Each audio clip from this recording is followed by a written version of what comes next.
Руководитель звонит, говорит, мол, ЗП выдают, надо приехать получить. Я говорю, ну, извините, как бы, да, там, выходной день, можно я не буду приезжать? Ну, говорит, хорошо.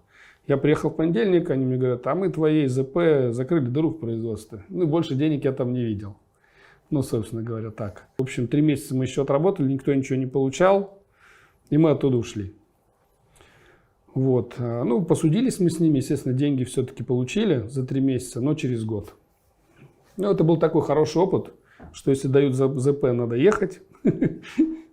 Было забавно, но было такое. Дают, бери, беги. Да.